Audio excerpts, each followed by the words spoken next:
tell you about my Uncle Earl. Uncle Earl was my dad's older brother by 4 years, and they were wicked close when they were younger, growing up on the North Shore of Boston. My dad used to get pretty badly picked on by some Italian kids down at Bunker Hill High School, and Uncle Earl was the one who finally went down to talk to them about it. Yeah, he was that bigger brother. Another thing you should know about Uncle Earl. In the late 60s, the U.S. Marines were drafting all the poor Irish and Italian kids from the poor neighborhoods around Beantown. According to my dad, everyone was terrified of getting that letter in their mailbox. But not Uncle Earl. Because of his 18th birthday, Uncle Earl marches down near Boston Common and signs up for boot camp. The way my dad tells it, this is because Uncle Earl was a quiet patriot who was honored to have the opportunity to serve his country. But we all know that the real reason is because Uncle Earl is completely nuts. So now for the actual story. It's late 1991. I've just turned 15 and Thanksgiving is just around the corner. Mom and Dad are rushing around trying to make sure everything is prepped and ready to go, while I'm just chilling in my room playing my brand new state-of-the-art Super Nintendo. Then an argument commences. My parents weren't really ones to argue out loud. They'd have tense but quiet discussions, trying not to let us kids see them being negative. I always appreciated that, but hence why I was so concerned about them shouting. I crack my bedroom door and listen in on what they're talking about, quickly gathering that it's an argument involving my Uncle Earl. Earl had decided to attend this year's Thanksgiving and was apparently bringing his family along with him. I didn't know too much about Earl, just that he was a NAM vet and that he and my dad hadn't spoken in almost 10 years. What my mom could have possibly found objectionable about this, I didn't know, but it did kind of make me sad that we seemed to have such a fractured family. But nothing could have prepared me for what happened that Thanksgiving evening.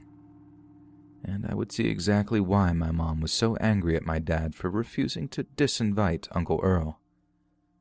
Cut to Thanksgiving morning and things are tense in our house. All day, my mom is snipping at my dad, first seemingly hopeful that he'll disinvite his brother, but later outright contemptuous that he somehow didn't have the sack to tell him no. During a quiet moment, I asked Dad if Uncle Earl really was coming to dinner, and I'll never forget his reply. "Family should stick together, son, no matter what." He then told me the Italian bully story, and I remember understanding why he couldn't tell Earl no. They were brothers. Nothing could or would change that. So I'm back to wondering just what it is that's got my mom so on edge, letting the thoughts slip from my mind as I drive back in for another level of Super Mario World. But the cutesy 16-bit sound effects were suddenly drowned out by what sounded like an army of engines. Motorcycle engines, to be specific.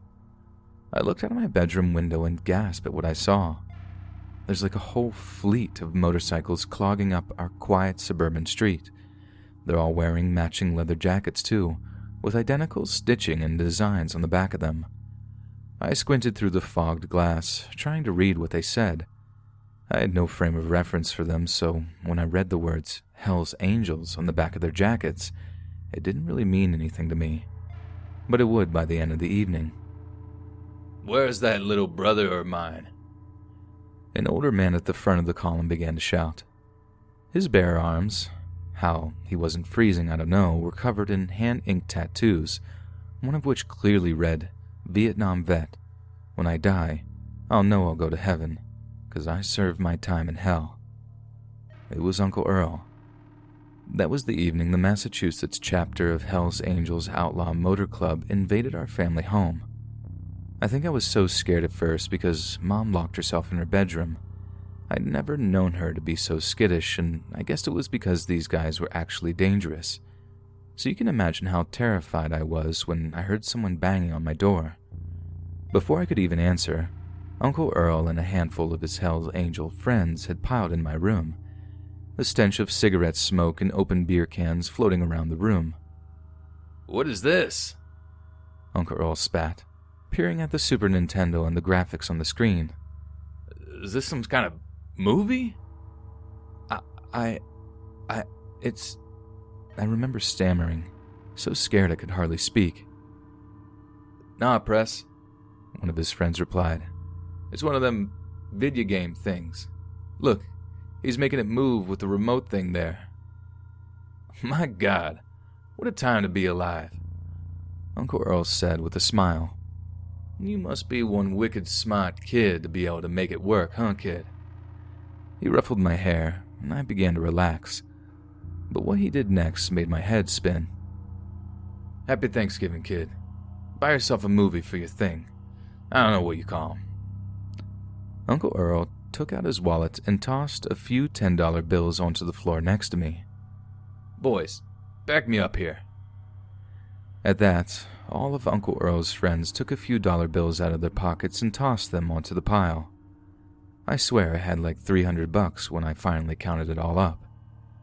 To this day, I've never seen such an outrageous display of generosity. But as they filed out of my bedroom, one of the bigger, hairier Hell's Angels didn't leave. He just sits down next to me on my bed and asks in the deepest, most gravelly voice I've ever heard. Mind if I try? I handed him the controller, and at first he couldn't work out how to do anything. He actually managed to walk down a pitfall too, thinking it was where he was supposed to go. I gave him a little impromptu Nintendo lesson until he actually got pretty good, and found myself kind of sad when he had to leave. When the angels had finally left, I plucked up the courage to see just what condition they'd left downstairs. It was a real mess, but it wasn't the whirlwind of destruction my mom dressed it up as. Just a lot of empty beer cans and fancy cups used as ashtrays. But there wasn't a single scrap of food left in our house. All the turkey, all the yams, every last mouthful of green bean casserole had all been completely consumed.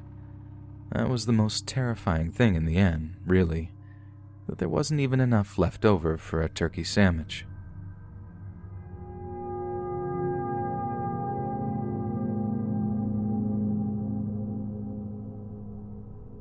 Thanksgiving, although one of the hallmark holidays in the American yearly calendar, can be an extremely stressful experience for some.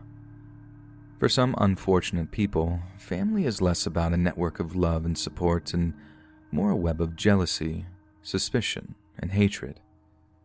But for one Florida family, Thanksgiving joy turned to the ultimate horror, and it didn't end there. As Paul Marriage, 35 years old, commenced a murderous rampage directed at his own family members, he was reportedly heard to mutter, "I've been waiting nearly 20 years to do this." Marriage's violent mental break resulted in 4 dead and an additional 2 wounded on Thanksgiving 2009. Marriage's extended family had gathered at his cousin's house, owned by Muriel Sitton and her husband Jim, down in Jupiter, Florida. After chowing down on a traditional Thanksgiving meal, they'd gathered around a large grand piano and joined together in singing traditional Christmas songs, to the delight of a 6-year-old Michaela Sitton, who was tucked into bed soon after. It was as wholesome as a festive scene as one can possibly imagine, at least until Paul, who'd been acting relatively calmly all night, produced a loaded pistol and began fulfilling a dark, twisted fantasy he apparently had since he was a young boy. Marriage began systematically picking off his victims, shooting his 33-year-old twin sister Carla Marriage, who was employed as a real estate agent, and Lisa Knight, who was 8 months pregnant at the time of a brutal murder. Like little Michaela, they both loved to sing. Marriage also shot his 76-year-old aunt, Raymonda Joseph, who, due to her advanced age, had little to no chance of escaping the slaughter. Marriage's brother-in-law Patrick Knight was rushed to the hospital in critical but stable condition after surviving one of Paul's bullets. While another man, Clifford Gabera, 52, was grazed by a bullet and also taken to the hospital. Sitton doesn't think Marriage planned to kill Michaela, but he thinks he became overcome with rage and jealousy when he saw the family delight in her singing. He tried to snuff out the light, Sitton said. He came into a baby's room. He saw her innocence and he walked in and purposefully killed her. After the mass murder, Marriage went on the run from the law for weeks, supposedly having entertained ending his own life. He had been laying low in the Florida Keys under an assumed name and living off the $12,000 in cash he'd withdrawn before Thanksgiving. That was until January of 2010, when an attentive member of the public spotted him after his appearance on an episode of America's Most Wanted that focused on the obscene brutality of Marriage's killings. That huge 12 grand cash withdrawal further underlined how premeditated Marriage's crimes had been. The local Palm Beach Post described him as an estranged recluse who clashed with his sisters in the past. One had even taken out a restraining order against him a few years prior. But at that 2009 Thanksgiving, everything seemed calm, at least on the surface. However, court records show in the weeks before the deadly Thanksgiving attack, he had painstakingly and discreetly spent over $2,000 on at least 4 firearms and the appropriate ammunition in 2 Broward County gun shops. He even asked for a scope to be attached to a bolt-action Remington 700 rifle. He said he wanted to use it for hunting, but the gun salesman would have no idea just what he planned to hunt until weeks later. Marriage had been asking his parents probing questions for days about the Thanksgiving event, evidently trying to find out just who would be attending, but never committed to his own appearance until the day itself. This can be evidenced by the fact that his parents never alerted their hosts Jim and Muriel Sitton that he might be attending. When he called that evening to announce he was on his way, his mother couldn't resist a sinister thought. "I hope he doesn't come and kill us all tonight." Carol Marriage recalled telling her daughter, Lisa Knight, according to a Jupiter police report. "Mom, it came to my mind," her daughter replied. "But don't say that to Dad because he'll get upset that we even had such terrible ideas." In October of 2011, Marriage pled guilty to all charges after making a deal that would spare him the death penalty. Instead, he received 7 life terms to be served consecutively. As you might expect, the case caused a huge rift in the family, both emotionally and legally. Marriage's brother-in-law, Patrick Knight, who lost his wife and was himself gravely wounded in the shooting, said he was eager to move on from the tragedy instead of enduring years of appeals. But the murdered child's grieving father, Jim Sitton, begged the judge not to accept the dead in light of the slaying of their young daughter, Michaela, even falling to his knees in the courtroom. The Sittons also filed a lawsuit against Marriage's parents, seeking damages because they had invited him to the gathering without warning the host that their son might be dangerous. If someone brought a rattlesnake or a pit bull to your home without your permission, and that pit bull started attacking and killing people, wouldn't you hold that person responsible? Jimmy Sitton asked indignantly. "That's what this is. We're seeking justice with every means at our disposal." However, the aforementioned lawsuit was actually dismissed in late 2012, after it was determined the Marriages had no legal right or ability to control the actions of their son. But that wasn't the only suit filed in the wake of the brutal Thanksgiving murders. Patrick Knight also sued his former in-laws for failing to prevent the killings, including the death of their daughter and his wife, Lisa. Then, unbelievably, the Marriages filed a countersuit against the Sittons in 2011, alleging the Sittons were actually to blame for the bloodshed. To the extent Paul had problems, the entire family knew that, said the Marriages' attorney Alan Rosen. If the Sittons were concerned he was going to be a problem that day, then they should have stopped them. It was their house. They should have protected their family as well as the Marriage family if they were concerned. In the lawsuit, the Marriages made counterclaims that Jim Sitton and his family had defamed them with unfair and untrue statements about the couple by saying they invited Paul to the dinner without notifying other members of the family and knowing his reputation for violence.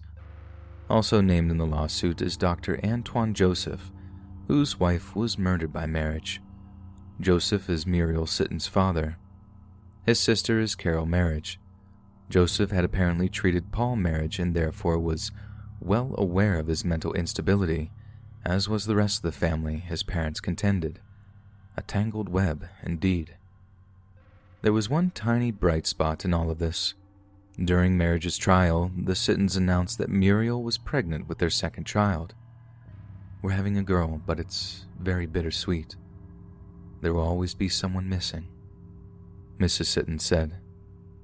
"Some wounds never really heal."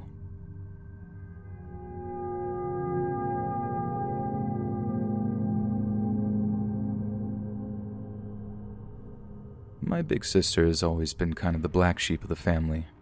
She got into partying way too young and got into all kinds of trouble with our parents and the police, and was a general headache for our family right up until she left for college. She actually squared her stuff away in time for the SATs, or so Mom and Dad say, but only really mellowed slightly. She remained the mentally irregular weirdo that we'd all grown to know and love. So flashback to the second Thanksgiving since she moved to Jersey. First time, she just came home on her own. But the second time, she brought a friend. Her boyfriend, to be specific. Most doting moms will get pretty excited at the idea of meeting their daughter's college boyfriend, but like I said, my big sister was always different. So instead of wondering what handsome bookworm she was about to bring home, Mom and Dad started to profusely worry about what variety of freaks she'd drag over the threshold to spend an entire evening with us. Cut to the night in question. My mom gets a text from my sister saying she's on her way with the boyfriend. They're in his car, but they're stuck in a little Thanksgiving traffic and would be a little late. Mom and Dad's anxiety is at fever pitch at this point. They're rushing around, trying to make sure the house is perfect. Dad starts pounding beers. Mom starts whining at Dad for pounding said beers. The atmosphere is getting pretty intense. Then we hear car doors slamming outside. A girl's voice and a boy's voice coming up the driveway. I'd probably have been a little nervous if the whole thing wasn't so entertaining. Only when the boyfriend comes inside, it's a total anticlimax. He's clean-shaven, neat, actually kind of preppy, and shakes my parents' hands super politely before introducing himself. Now, just to explain, I'm not using any names here, and you'll soon realize why that's the case since there's so much personal info on my account.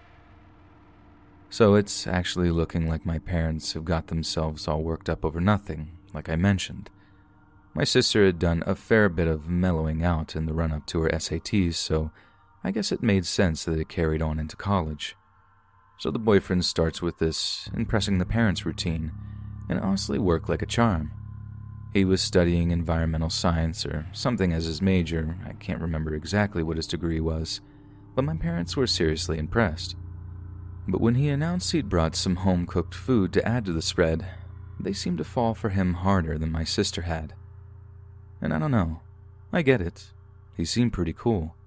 He played Xbox too, so even we had something to talk about for a while. So eventually my mom wanders off into the kitchen to take various things out of various ovens, and before long she announces that dinner is ready.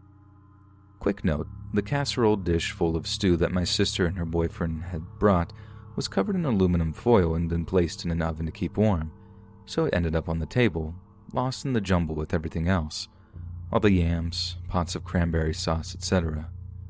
So when it came time to passing around plates, everyone got a little spoonful of this mystery stew. My dad says grace before we all tuck in. Not that he's religious, but he's big on tradition and the actual giving thanks part of the Thanksgiving experience. I like to think he's not talking to God, just whatever force in the universe made it so we could be fortunate enough to enjoy this kind of abundance. And then, as you can expect, everyone starts devouring their food, as we've been pretty much fasting all day since the kitchen was well and truly occupied. But when my dad gets done with his little Thanksgiving speech, my sister's boyfriend asks if he can say a few words. Everyone is busy filling their mouths, so there's a few affirmatory grunts and nods before he begins his little speech. So I can't remember what he said word for word, but I can definitely remember the spirit of what was said. So here goes. A big part of the Thanksgiving tradition is acknowledging the influence of our Native American brothers and sisters on our great American culture. It was some grandiose opening. I think I was barely listening at that point. We can still learn a lot from the once plentiful tribes that once called these lands home, and one of the most important lessons is respect for the animals that help maintain our lifestyles. Right about then, I cut into a chunk of meat that had been spooned on my plate for their mystery stew and instantly recoil. The thing was kind of hollow on the inside, not like any piece of braised beef or lamb I'd ever come across. It took me a minute, but something just kind of clicked when I took a closer look. I recognized something about it. something from biology class the year before. It was an empty chamber, what was technically known as a ventricle. What I was looking at, what I'd just about to take a bite out of, was a lamb's heart. Right as I'm wide-eyed looking up, about to draw attention to just what was on my plate, I hear my mom gag audibly. She recoils from the table, pushing her chair away so hard it made this horrible, squeaky, creaky sound against the hardwood floor. There, sitting in the middle of her plate for all to see, was an eyeball. Little side note, my mom loves animals. Not quite in the same way that the boyfriend obviously did. More in a, I wanted to be a vet and I almost went vegan kind of way. And she is horrified, beyond horrified, like this is an actual nightmare come to life for her. She gets up, sprints over to the downstairs bathroom and slams the door behind her before we hear puking and retching noises from behind the locked door. So my dad chases this guy out of the house, with my sister screaming at them both, trying to stop a full-on murder from occurring right in our driveway. I watched for a bit, then grabbed some turkey for a sandwich before heading up to my room to tell my friends exactly how this entire crazy drama unfolded. But this wasn't the end of the whole drama, not by a long shot. Word comes through the family grapevine that my sister was so mad by what he did that she broke off the relationship. Apparently the guy didn't take it very well, but if he couldn't handle a simple Thanksgiving dinner, how was he going to handle getting dumped? So my sister comes home again for Christmas break, alone this time, and we're not expecting anything weird to happen, like at all. Which only made it all the worse when Mom went to take the dogs for a walk one morning and found something hanging in the tree. It was a lamb, hanging by its hind legs, its stomach torn open, with its guts still streaming in the cold winter air.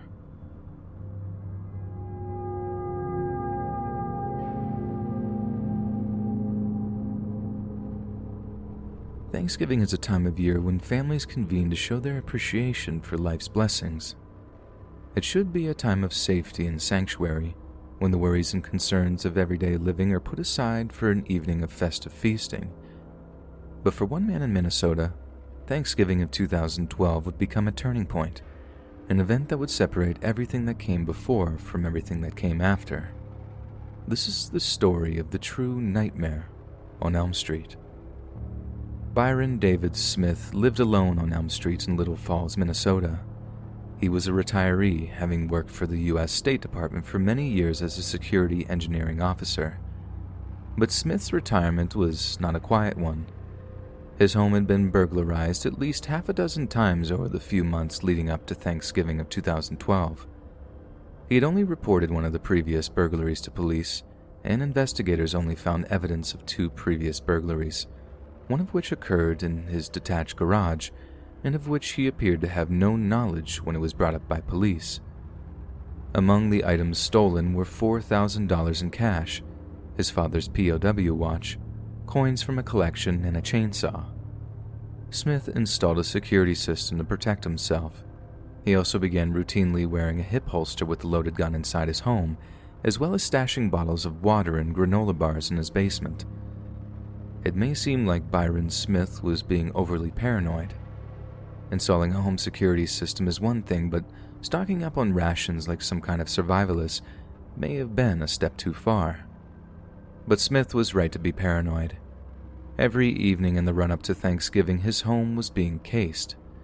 Casing is when a potential burglar simply observes a potential target for an extended period of time. This is to establish the homeowner's daily routines, to work out the best points of entry and escape, as well as to analyze if there are any valuables in the target home. The 2 predators outside of Smith's home was Haley Kiefer, 18, and her cousin, Nicholas Brady, 17. There is plenty of evidence that the pair was responsible for the previous burglaries at Smith's home. Brady was being investigated for prior burglaries, one of which was committed that very same Thanksgiving day. Brady was also under investigation for theft of drugs from his sister's home, so it's easy to make the assumption that Brady and Kiefer were committing a crime to fund some kind of narcotics habit. On the afternoon of Thanksgiving Day 2012, Byron Smith was making a friendly visit to his neighbors to wish them a happy holiday. As he was concluding his visit and was making his way back home, Smith saw Kiefer and Brady driving in the direction of his home. The pair must have had somewhat of a reputation in Little Falls because Smith suspected them of being at least partially responsible for some of the break-ins at his home. Smith then commented that he needed to get ready for her and went back to his house. Upon arriving home, Smith switched on a recording device he owned. He then removed the light bulbs from the ceiling lights in his basement and positioned himself in a chair that was obscured from view. He wasn't just looking to catch the pair in the act. Byron Smith had set up a sophisticated ambush inside his own home. Shortly after, he heard an upstairs window break before one of the pair climbed through the opening and into the home. Smith then waited in silence for 12 whole minutes, not making a sound, not moving a muscle. He had made a point of moving all the valuables in home into the basement in the hopes of luring any potential burglars into his ambush. It worked like a charm. When Brady began to descend into the basement, Byron Smith shot the teenage drug addict twice on the stairs with a silenced firearm, and once in the head after he fell to the bottom of the stairs. Elated and overcome with bloodlust, Smith made taunting remarks to Brady's still warm corpse, wrapped it in a tarp, and dragged him into another room. Smith then rushed to reload his weapon and re-establish his ambush, taking up his previous position in the obscured chair. Minutes later, Kiefer entered the home and could be heard calling her cousin's name. Their usual burglaries were normally quick and efficient, but Brady had been gone around 15 to 20 minutes. His cousin was undoubtedly deeply concerned. When she made her way down the stairs, Byron Smith put a bullet in her, just as he had her cousin. Mortally wounded, her body crumpled in pain and shock. She tumbled down the basement stairs and slammed into the cold concrete floor. In the audio recording that Smith made of the ambush, Kiefer can clearly be heard screaming, "I'm sorry. Oh my God, I'm sorry. I don't want to die." Smith simply got up, approached her wounded body as she tried desperately to crawl back up the stairs, and shot her again through the left eye in a callous, cold-blooded execution. Then, just as he had with her cousin, he spat bile-filled words at her, then dragged her into the other room before tossing her body on top of her cousin's. Despite having the corpses of the two teenagers in his basement, Smith was in no rush to report the incident to local police. When later asked why he delayed reporting the crime, Smith replied that he didn't want to bother the cops on Thanksgiving. Police acknowledged that Kiefer and Brady were definitely there to rob Smith's house, but asked why Smith felt the need to employ such lethal force against unarmed thieves. In his statement, Smith said that Kiefer had let out a short laugh after she fell down the stairs, saying, "If you're trying to shoot somebody and they laugh at you, you go again." The audio tape did not record Kiefer laughing. Instead, she cries out, "Oh God," in fear. In police interviews, Smith acknowledged firing more shots than I needed to, and that he fired a good, clean finishing shot into Kiefer's head. On April the 29th, 2014, a jury of his peers found Byron David Smith guilty as charged on 2 counts of first-degree murder with premeditation, with an additional 2 counts of second-degree murder. The jury took just 3 hours to deliberate. A judge then sentenced him to life in prison without the possibility of parole. The audio recordings were named by the jurors as the biggest influence on their decision. "That was the most concrete piece of evidence in my mind," said juror Wes Hadelstad following the trial. "The audio recording of the actual killings and the audio recording of Mr. Smith's interview immediately after his arrest pretty much convinced me that we were dealing with a deranged individual."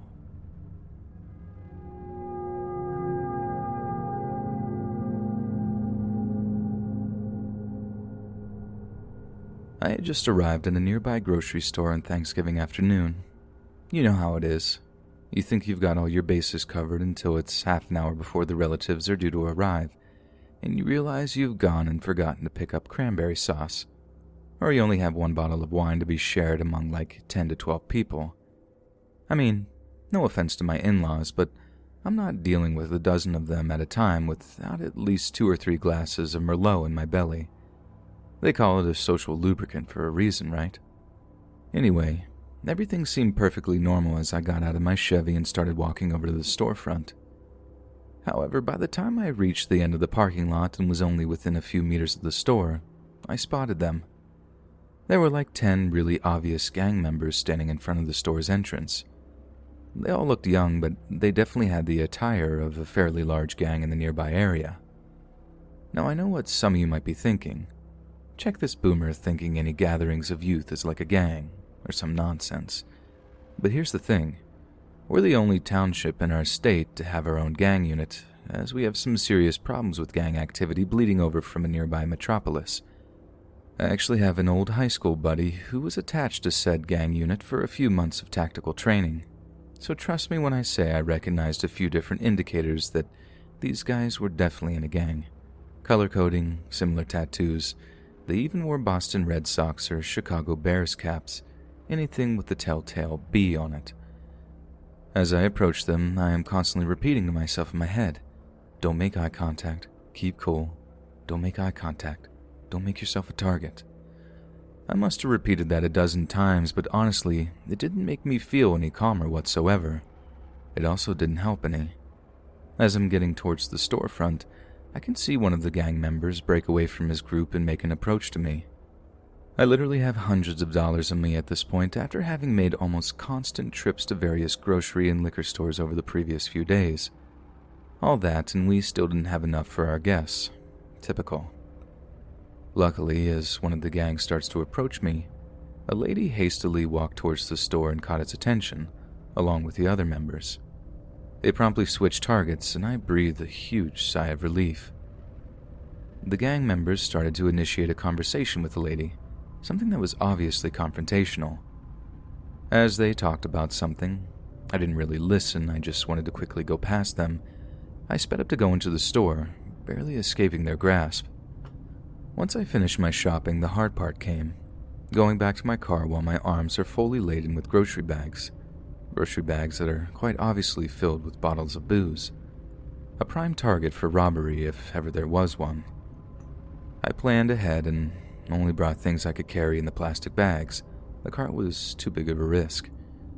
Regrettably, I brought 1 or 2 more things than what I could comfortably handle, so as I started to approach the exit, I could feel something about to fall out of the bag. I go through the automatic doors and accidentally make eye contact with one of them. I quickly look away, and in my head I'm cursing at myself for making such a foolish mistake, but it's way too late. The gang member that I made eye contact with started to approach me and starts muttering something that I figured is directed at me, but I just ignored it and rapidly walked to my car. However, no matter how fast I walk, it's no use. The kid quickens his walking pace along with me, power walking towards me as he's still saying something. I speed up even more, and then I hear a few things fall out of one of my bags. For a split second, I contemplate on what to do. Ultimately, I decided as a lost cause and continue my fast walk toward my car. The boy is still on my tail. I finally reach my car, but with my hands full, I cannot reach into my pockets for the car keys. I quickly drop the groceries from one of my hands to get the keys, but I realize in absolute horror that I've somehow dropped both my keys and my wallet. I have no idea why I opted to do that, throw my wallet and keys inside the grocery bags along with the bottles. In retrospect, I figured that it was just a rush decision, one made in panic and haste, and ultimately a poor one. I was effectively trapped in this parking lot with the approaching member quickly gaining on me. I look to my right and see the boy standing there with a smirk on his face, holding what is clearly my wallet and keys in his hand. I'm terrified inside and thinking the worst, that he's about to take my car off of me as well as my keys and my wallet. I was just imagining how angry my wife would be. It was at least 2 hours walking back to our family home, and that's if weather holds. If not, I might be in some serious hypothermic trouble, facing a fate considerably worse than just a dressing down from a furious spouse. Then to my surprise, he comes closer to me. He's just off my left shoulder, and I'm actually considering something life-changing. You see, in my glove compartment is a .38 snub nose that I kept for self-defense purposes. In a split second, I could see myself in my imagination smashing the car window, whipping the glove compartment open, grabbing that pistol, and shooting that kid dead. But just when I think he's about to pull his own gun, or a knife or something, I just hear him say, "Hey mister, I think you dropped this." He's holding out my keys and wallet, obviously offering them back to me in a peaceful display of thoughtfulness. Astounded, feeling somewhat ashamed for my assumptions, I hesitantly say, "Thanks." Thinking that there was nothing to fear, I grab the item and start putting my groceries away. Looking back, I think the only scary thing was how quickly I judged those kids. I mean, I know they were in a gang, but that doesn't mean that even bad people aren't capable of acts of compassion and kindness, especially on a day like Thanksgiving.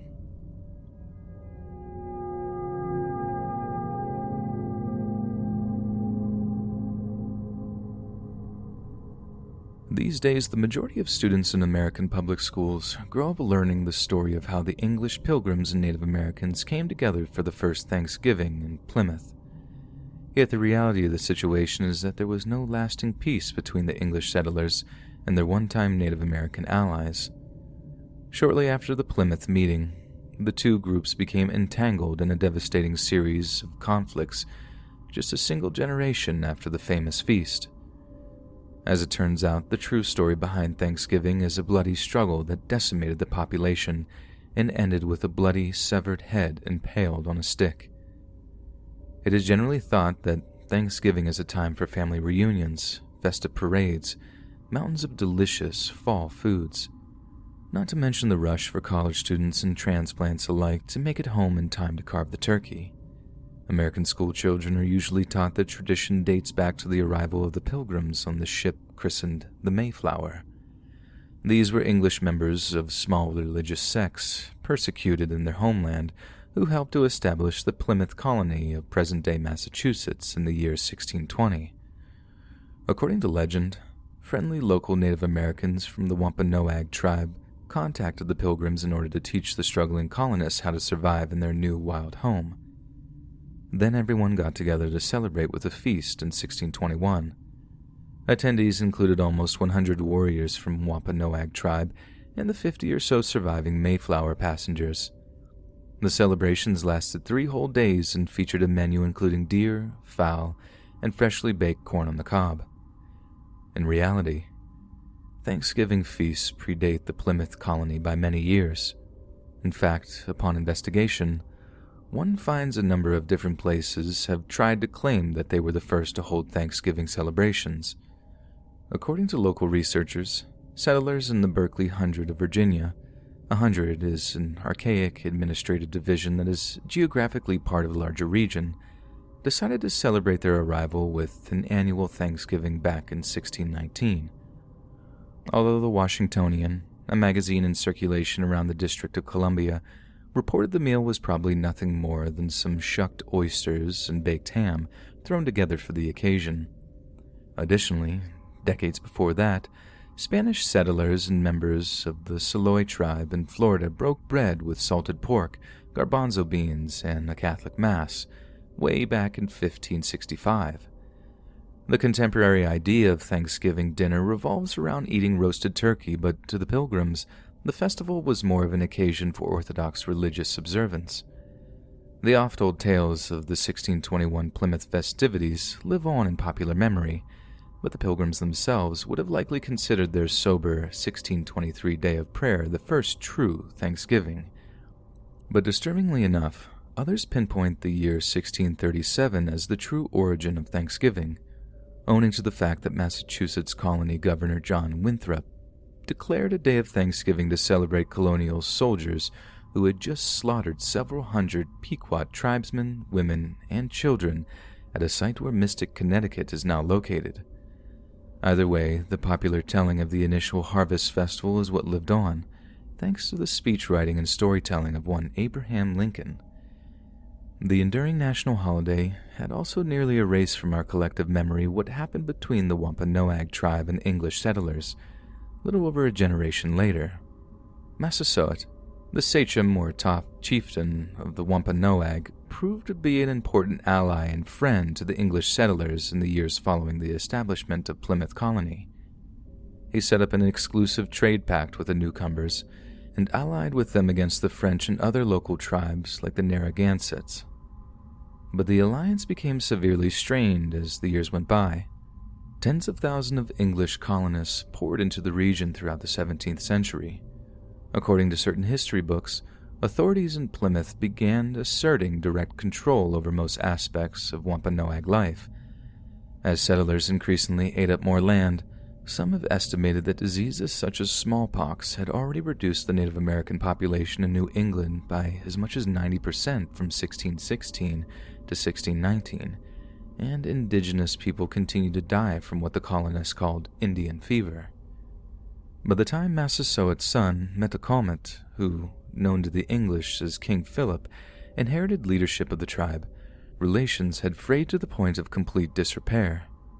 What's known as King Philip's War was sparked off when several of Metacomet's men were executed for the murder of a Ponkapoag interpreter and a Christian convert who went by the new name of John Sassamon. Brave Wampapoag warriors responded with a series of violent raids on English settlements, and the New England Confederation of Colonies rallied to declare war in 1675. Even the initially neutral colony of Rhode Island and Providence plantations were ultimately dragged into the fighting, as were other nearby tribes like the Narragansetts. The war was bloody and devastating. Springfield, Massachusetts was burned to the ground during a raid, and the Wampanoag abducted colonists to ransom back to settlers. English forces attacked the Narragansetts on a bitter frozen swamp for harboring fleeing Wampanoag. 600 Narragansetts were killed, and the tribe's winter stores were ruined. Colonists in far-flung settlements relocated to more fortified areas while the Wampanoag and allied tribes were forced to flee their villages. The colonists ultimately allied with several tribes like the Mohegans and Pequots, despite initial reluctance from the Plymouth leadership. Meanwhile, Metacomet was dealt a staggering blow when he crossed over into New York to recruit allies. Instead, he was rebuffed and attacked by Mohawks. Upon his return to his ancestral home at Mount Hope, he was shot and killed in a final battle. The son of the man who had sustained and celebrated with the Plymouth colony was then beheaded and dismembered. His remaining allies were killed and sold into slavery in the West Indies. The colonists impaled King Philip's head on a spike and displayed it in Plymouth for 25 years. The war's ultimate death toll could have been as high as 30% of the entire English population and over half of the Native Americans in the New England area. The war was just one of a series of brutal but dimly remembered early colonial wars between Native Americans and colonists that occurred in New England, New York, and Virginia. Popular memory has largely clung to the innocuous image of a harvest celebration, while ignoring the deadly forces that would ultimately drive apart the descendants of the guests of that very feast.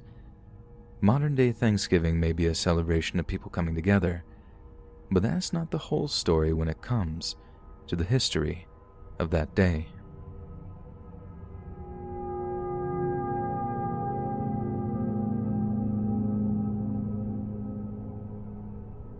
It's Thanksgiving Day in 1980. Ronald Reagan was elected president weeks prior. There are still 54 American hostages held in the Iranian capital, Tehran. In Reno, Nevada, the biggest little city in the world, locals are preparing to celebrate a long-standing American tradition. It's 2:57, around 47 degrees, a warm Thursday afternoon for November.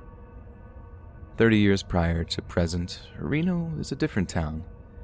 Fewer towering buildings decorate the skyline. The slate crosswalks downtown aren't yet conceived, nor are the purple flower boxes and trash cans that will give Virginia Street an effervescent character. A time traveler would likely hear the sounds of Kenny Rogers' Saccharine Lady or Blondie's Call Me from a passing car stereo. Competing with street sounds are the mechanical jingling, clinking, and ringing of casino slot machines. The noises are from the actual sound of metal striking metal, not the polyphonic electronic beeps that they have today. The scent of local restaurants' Thanksgiving specials, roast turkey or baked ham wafts through the air. Those planning ahead with Christmas shopping are more likely to come downtown or to Park Lane Mall than the JCPenney at Meadowwood Mall, which has yet to become the area's shopping mecca. This means that the downtown area is absolutely teeming with shoppers, picking up last-minute gifts and food items before convening with their families for an evening of feasting and revelry. But joining them is 51-year-old Priscilla Joyce Ford, an African-American teacher and mother of 3. It would be easy to assume that a woman with 3 young children would have driven downtown that day to pick up yams, cranberry sauce, or any other last-minute foods that constitute a stable Thanksgiving spread. But Priscilla Ford is there for a different reason entirely. Ford is driving a blue 1974 Lincoln Continental, a vehicle that weighs over 5,000 pounds, with a top speed of over 120 miles per hour. One might believe that a teacher and mother of 3 might have something of an angelic past, but not Priscilla Ford.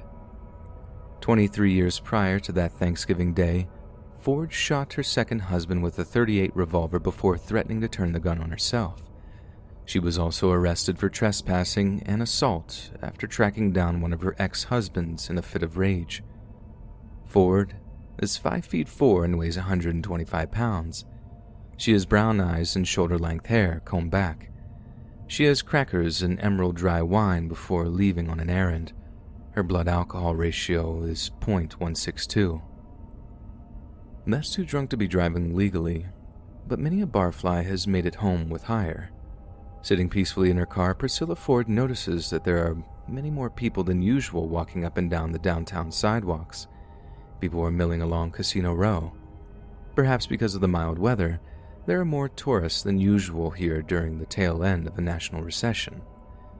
It takes another minute for the Lincoln to make its way to 100 feet south of the southeast corner of 2nd and Virginia Streets. At 2:59 p.m., the Lincoln jumps the curb and careens down the sidewalk. It hits the curb at about 20 miles an hour so as not to blow the tires, but the vehicle rapidly accelerates to as high as 40 miles per hour, driving another 100 feet down the sidewalk, witnesses will later say. It crosses the 2nd Street crosswalk and continues another 322 feet down the sidewalk in front of the bank, in front of Hurrah's, Nevada Club, and Harold's Club. Then it's back on Virginia Street, crossing to the southbound lane and stopping 2 blocks later behind traffic at the 5th Street traffic light. The light is red. Bodies fly left and right. The screams are blood-curdling. Destruction follows the car's path like a tornado. 5 people are killed immediately and 24 are injured. 14 people will be sent to Washoe Medical Center, the remaining 10 to St. Mary's.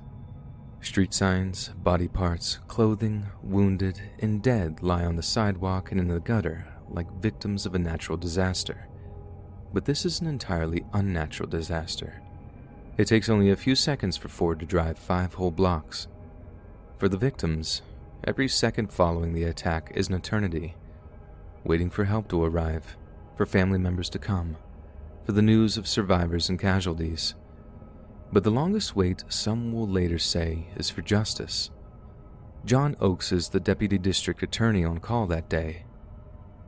"I was dispatched down to a hit and run," he says. "I thought they were kidding me. It's Thanksgiving. I got downtown and it was a war zone. I never saw nothing like that before in my life. There were bodies everywhere. It was pure carnage.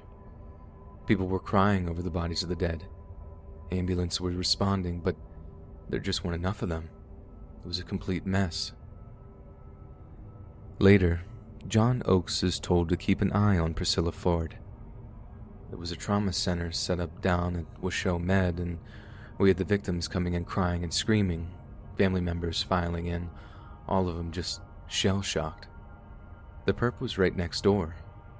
An officer and I were directed to maintain security because a lot of people wanted to just end her right there. Oakes spends around 5 hours in the company of the killer. He says the most remarkable thing about her was her calmness, mixed with callousness. At one point, she looked at me point blank and asked, "How many people did I kill?" I said, 5 or 6. She said, "Good." She was just cold to it all, like it was just another day to her. Very matter of fact, very matronly, motherly. She was acting self-righteous, like she was justified in what she did. We couldn't figure out why at the time. What's the first defense of anybody who creates this kind of carnage? Only a crazy person would do something like that. I got down to Reno PD before she was brought into booking, and I had them set up the video, so we could see on tape exactly how lucid she was. She knew who she was and where she was. That tape was well worth its weight in gold. On August 4th, 1981, Priscilla Ford was successfully found competent to stand trial after previously being found incompetent on January 29th. The trial lasted almost 5 months. After 13 hours of deliberation, a jury composed of 7 women and 5 men found Ford guilty on 6 counts of murder and a whopping 23 counts of attempted murder on March 19, 1982. A few weeks later, the jury decided she was to be put to death. Even though 7 people died as a result of Ford's attack, issues in the indictment caused Ford to only be charged with 6. Ford's lawyer claimed she was mentally ill with schizophrenia and should not be put to death, rather spend the rest of her life in a mental institution. However, the district attorney called her evil personified and fought for Ford to be found legally sane. Ford herself went on to stand and testify that she believed she was the reincarnation of Jesus and therefore incapable of sin. But it seems the only thing Priscilla Ford was incapable of was compassion for her victims.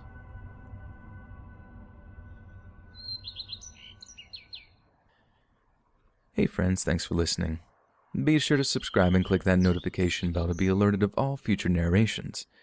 If you got a story, be sure to submit them to my subreddit, r/letsreadofficial, and give and receive feedback from the community, and maybe even hear your story featured on the next video. And join my Discord to interact with me and other listeners directly. And if you want to support me even more, grab early access to all future narrations for just $1 a month on Patreon, and maybe even pick up some Let's Read merch on Spreadshirt. And check out the Let's Read podcast, where you can hear all these stories in long compilation form and save huge on data, located anywhere you listen to podcasts. Links in the bio. Thanks so much, friends. And remember, don't let the turkey tame you this Thanksgiving. Be safe. Be smart.